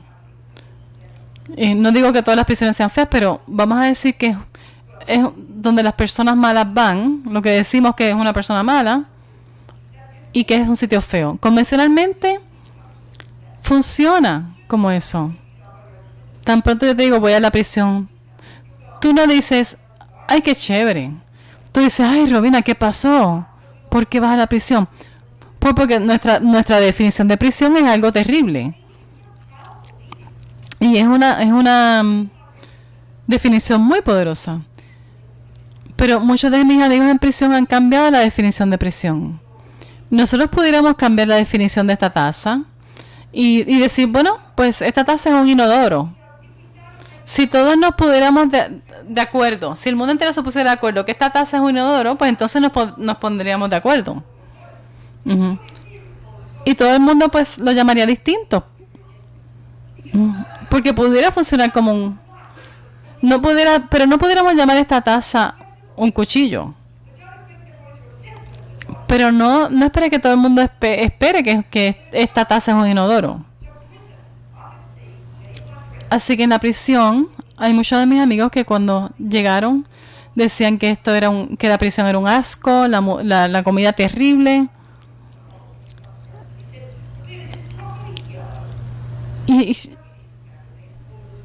Y entonces muchos de ellos perdían mucho peso, se ponen bien blancos, la comida es terrible. Así que la prisión funciona como un sitio feo y donde tú vas cuando has hecho algo terrible. Pero porque como inherentemente no es eso, desde su propio lado, o inherentemente, una persona puede vivir en la prisión y cambiar la manera en que ellos lo etiquetan. Y eso prueba que no hay una prisión inherente, pero sí funciona. Y así que tú pones las dos verdades juntas. Así es que son capaces de decir que existen. Puede tener una prisión puede tener una función terrible, pero nada de lo que hay en la prisión tiene existencia inherente. No hay nada ahí, ni los policías, ni la prisión, ni el edificio, que lo hace existir inherentemente. Pero funciona.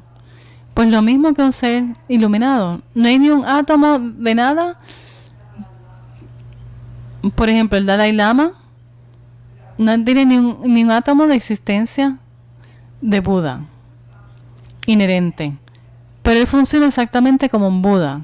Así que estas dos cosas parecen contradictorias. Parece como si no hubiera algo, pero hay algo. Es tan sutil que es como si no hubiera algo. Y estas dos cosas existen simultáneamente. Y para poder entender la verdad, tienes que ponerlo así, convencional y último.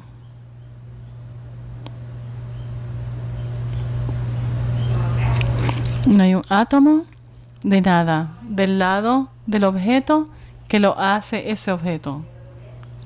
Pero funciona. Así que para mí la manera de decirlo es que tu mente dice que hay una taza. Y tú estás de acuerdo con esa definición. Sí, que la taza sostiene té. Desde esa perspectiva, la taza viene de tu mente. No es como si hubieras creado una taza. Eso sería muy extremo, muy absurdo. Ya hay una taza que funciona. Pero entonces tú lo etiquetas de esa manera. Pero funciona. Y así que el universo funciona. Esta es la manera más sutil de cómo existen las cosas. Todas las escuelas dicen que hay algo. Los hindúes dicen que hay algo permanente y eterno. Los babásicas dicen que hay algo que todavía está ahí, que es sutil. Y la próxima escuela dice que hay algo ahí que es más sutil que esa. Y hasta los que están de acuerdo que hay algo sobre las partes. Y hay otra escuela que dice sí que hay algo en la mente que se puede llamar el yo. Pero los prasangikas dicen que no hay necesidad que haya ni un átomo de existencia inherente. Es un poquito... da un poco de miedo esta visión. Pero no estamos diciendo que esto no existe. No es nihilista. Así que es una visión bien... que hay que tener mucho valor. De hecho, cuando estás haciendo estas meditaciones de la vacuidad, si sientes como que no hay un yo y te asustas, no te preocupes. Si te asustas, continúa con esa meditación. Eso es bueno, estar asustado. Porque no hay tampoco es que no hay un yo. No es que no hay nada. ¿Entiendes lo que digo?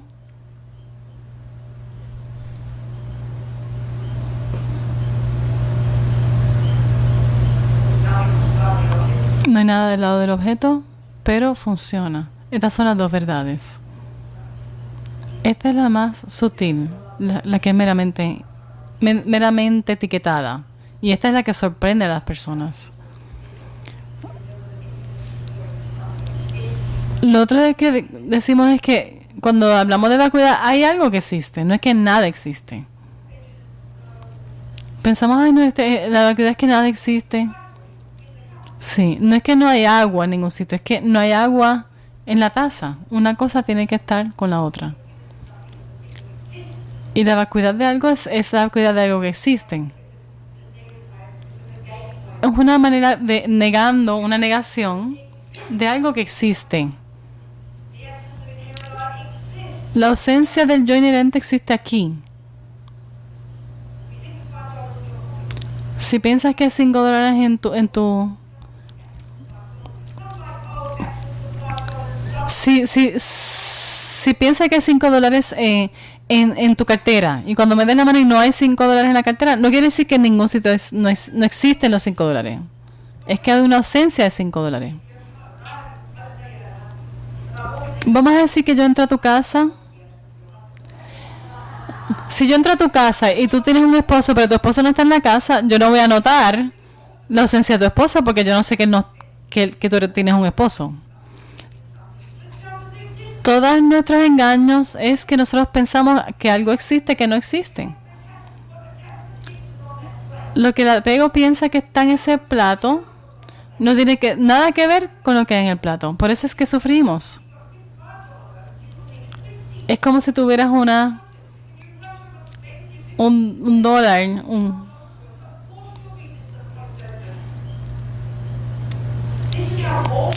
Así es que funcionan todos los engaños.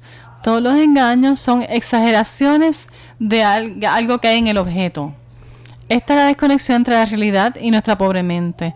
Esta es la causa del sufrimiento. Es un issue práctico, es un asunto práctico. El apego piensa que hay más de lo que hay. Y no puedes soportar, por ejemplo, tu ex marido. Tú piensas que él es un monstruo, aunque fue una persona brutal contigo. Pero todos nuestros engaños exageran sus cualidades. El aferrarnos al ego exagera. Igual que si tenemos este vaso en la mano, la ignorancia exagera el estado de este vaso, hasta los sutiles. La ignorancia informa todas las demás engaños. Por eso es que decimos que apego, aversión, orgullo, envidia, están todos informados por la ignorancia. ¿Qué es lo que adorna todo lo demás? La ignorancia adorna todo lo demás. Todos trabajan de la misma manera, son mentirosos, distorsionan todo. Y eso fue lo que el Buda enseñó. Ese fue su punto. Tan único este punto. Cuando usamos las palabras coraje o apego en el occidente, es diferente a lo que el Buda quiere decir. Son unas historias conceptuales en la mente que exageran, que adornan la verdad. Como dice Rinpoche, las emociones aflictivas y estas emociones perturbadoras son sinónimos y decoran en tope de lo que hay ahí. Capas y capas de características que no están ahí. Y se ponen más y más sutiles. Y nuestro entendimiento tiene que ponerse más sutil. Nuestro entendimiento tiene que ponerse más sutil. Hasta que llegamos a la ignorancia de la existencia inherente, que eso es lo más sutil. ¿Entienden? Todos los lamas dicen que cuando tú practicas esto apropiadamente, la contestación correcta cuando alguien dice ¿quién eres tú? Yo soy la persona conocida como Robina. Esto es como medio ridículo decirlo, pero tú dices yo soy Robina. Pero yo creo que yo soy Robina. Y lo correcto es decir soy la persona que se llama Robina. Soy la persona conocida como Robina. Pero cuando nos hablemos a nosotros mismos, deberíamos ver esto en nuestra mente, estos trucos de la mente, hablarnos de una manera distinta.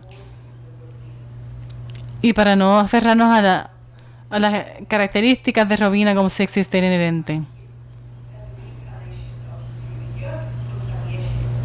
Voy a hablar de este yogi que es Nijima, que se llamaba Kunshan Yeshe, que pasó los últimos 30 años de su vida en una cueva.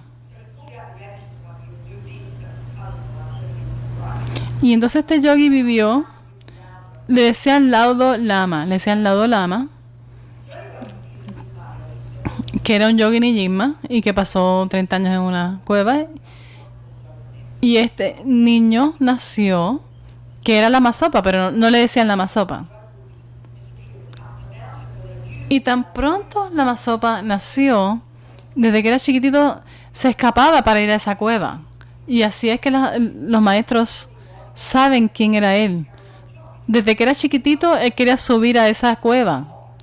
Desde que podía hablar y caminar, caminaba montaña arriba para ir a la cueva. Y decía, no, está en mi casa. Y su mamá dice que todos los juegos que jugaba la masopa cuando era chiquito, tenía que ver con el budismo. Y entonces él jugaba a que él era un maestro. Y la mamá decía, contra este niño es especial, hay que ver quién es, voy a buscar a los lamas locales. Y le dice, bueno, parece que él es la reencarnación del Kunshan Yeshe, el lama. Y entonces, cuando él tenía 8 años, vienen estas personas que manejan los monasterios. Y entonces había un río alrededor del monasterio. Y al otro lado del río habían unas personas, ¿verdad? Blancas y un poco distintas a las personas que viven allí. Y él quería conocerlo, pero el río era bien tumultuoso y grande. y su manejador no quería que él fuera. Y entonces él trajo él empezó a caminar, a tratar de cruzar el río y se cayó en el río, un río bien fuerte. Y la Masopa dijo, wow, se me ocurrió que la persona conocida como el Laudo Lama va a morirse. Cuando él se cayó, tenía 8 años solamente y decía, la persona conocida como el Laudo Lama se va a morir. Y después dijo, yo no sabía nada sobre la vacuidad, no, porque no había recibido en esta vida, pero no había miedo. Y esto es lo que es bien interesante. Como dice Rinpoche, cuando tú realizas la vacuidad, cuando has cortado la raíz de esta creencia que el yo no existe inherentemente, y hemos cortado todos los demás engaños que distorsionan la realidad, cuando hemos cortado eso, no hay miedo. Y esto es bien sorprendente, este concepto. Cuando nosotros consideramos que el miedo es una emoción muy natural para nosotros, ¿verdad? Y vemos lo que dicen científicamente el instinto de supervivencia. Y Buda diría que eso es aferrarte a un ego. Cuando alguien te insulta, ¿qué es lo que tú crees que surge? Alguien me insulta, yo me voy a morir. Y eso es lo que hace que nosotros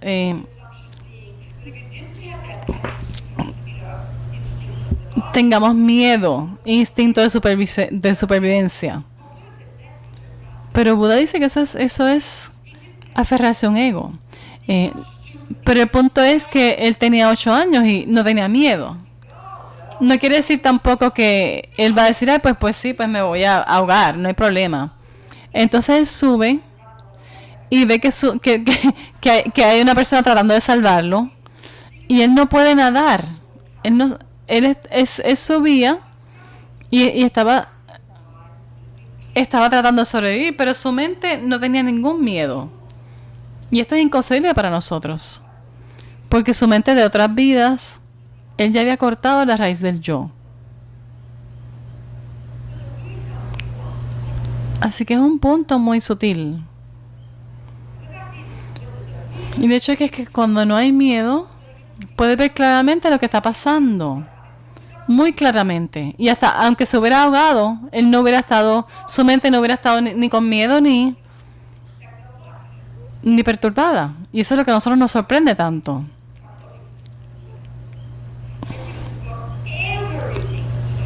Y todo esto tiene que ver mucho con la mente, el miedo, los engaños. Y en los sutras, en las enseñanzas se enseña que la vacuidad es un tema en un renglón, pero mientras más estudias la mente, más puedes estudiar la vacuidad. Si no entiendes lo que es el apego, si no entiendes lo que es el coraje, todas estas emociones, te quedas muy superficial. Son conceptuales, son elaboraciones conceptuales distorsionadas. Esos son los engaños. Solo sabemos que las tenemos cuando el cuerpo está envuelto. Solamente nos damos cuenta que tenemos toda esta basura en la mente cuando estamos vomitando unas palabras hacia afuera. ¿Entienden? Por eso es que tenemos que aprender a meditar. Por eso es que tenemos que aprender a concentrarnos. Y entonces empezar a ver todas estas historias locas que tenemos en nuestra mente, en nuestras emociones. Ahí es que realmente te conviertes en un budista. Tienes que concentrarte, tienes que aprender el modelo de la mente budista y entonces poder entender todo esto. Es la única manera de entonces entrar en prácticas más avanzadas. Pero el problema que tenemos es que no le prestamos atención a nuestros pensamientos, porque no sabemos que las emociones son pensamientos. Tenemos que estudiar la mente. Tenemos que estudiar la mente. ¿Estamos comunicándonos aquí? Muy bien. Así que si no tienen preguntas, ahora les toca a ustedes.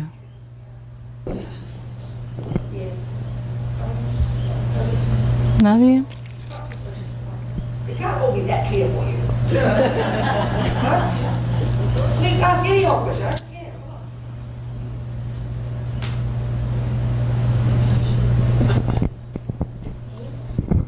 Alguien va a hacer una pregunta. Your life. When did you? Your life.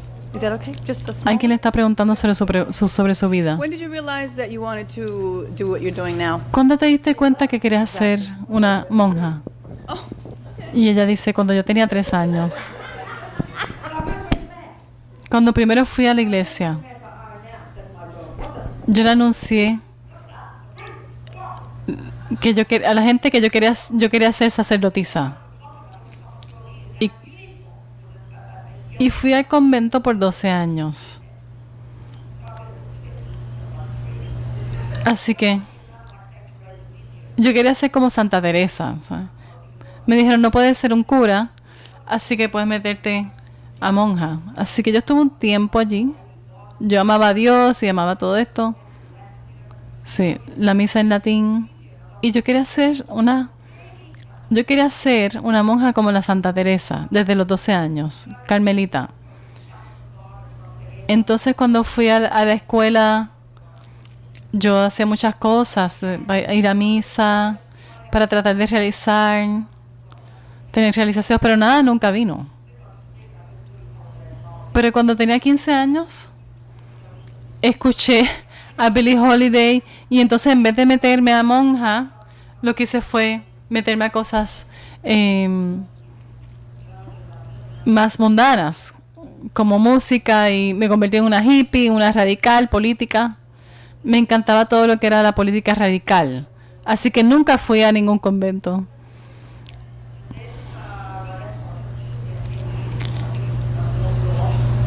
Y después de ese tiempo, ya yo había tratado todo y no tenía a quien culpar cuando me convertí en una radical.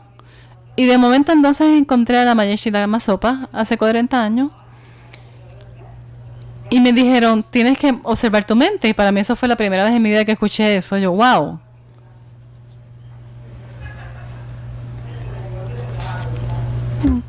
Y ahí fue que todo el trabajo difícil empezó. Así que ser una monja lo hizo más fácil. Esa es la historia de mi vida. Y me encanta. Un paso a la vez. Estamos haciendo todo el mismo trabajo, pero de manera distinta. Hay que cambiar nuestras mentes. Tener confianza en nuestras mentes. Porque estábamos todos en el mismo bote, ¿verdad? Así que estoy bien, bien feliz haciendo mi trabajo. Me gusta mucho mi trabajo. ¿Qué más? ¿Alguna otra pregunta? Pues vamos para casa entonces. Tiempo para irnos a casa.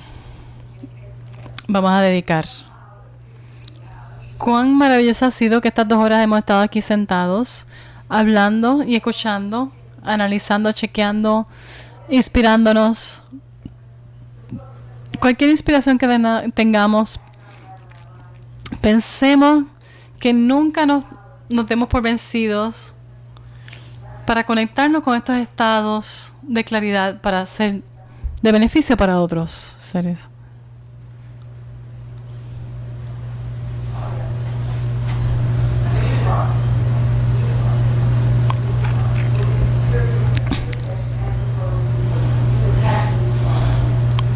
Mañana haremos la compasión. Vamos a dedicar. Ok, con la dedicación. Que por los méritos de esta virtud pueda alcanzar rápidamente el estado de un Guru Buda y pueda llevar a ese estado a todo ser sin excepción. La mente de iluminación es suprema y muy preciada. Que donde no ha surgido surja, que donde ha surgido no disminuya, que cobre cada vez más fuerza. La visión correcta del vacío es suprema y muy preciada. Que donde no ha surgido surja, que donde ha surgido no disminuya, que cobre cada vez más fuerza. Así como el valiente Manjushri Samantabhadra distinguieron los fenómenos tal cual son, yo también dedico estos méritos en la mejor forma, siguiendo su ejemplo perfecto. Dedico todas estas raíces de virtud con la dedicación que es considerada la mejor, por los victoriosos asidos de los 3 tiempos, para poder realizar todas las buenas obras. Ahora vamos a leer la larga vida de nuestros maestros, empezando con su santidad Dalai Lama y luego con Yansi Rinpoche, pero recordando siempre a nuestros maestros espirituales que nos han dado enseñanza y a todos aquellos que enseñan el Dharma a través del mundo. En la tierra rodeada por montañas de nieve, eres la fuente de toda felicidad y bondad. Todopoderoso Jen Resek, Tenzin Gyatso, por favor, permanece hasta el final del samsara. Madre Tare, liberando del samsara. Tu Tare, liberando de los 8 temores. Tara, Madre que libera, por favor, otorga el don de la longevidad. Por las bendiciones de los gurús raíz del linaje, por los logros espirituales de los Yidam, dioses y diosas, por los métodos hábiles de las Dakinis y los protectores del Dharma, que podamos realizar gozosamente la esencia de nuestras esperanzas. Gendun Tenzin, eres afable, benevolente y bondadoso. Por favor, permanece con nosotros durante una larga vida. Expande tus actividades iluminadas en todas las direcciones y continúa madurando y sustentándonos a mí y a todos los seres sintientes. Desde este momento y durante todas nuestras vidas, manténnos bajo tu tutela. Sé nuestro amigo, nuestro divino y virtuoso guía. Limpia la degeneración de la ignorancia.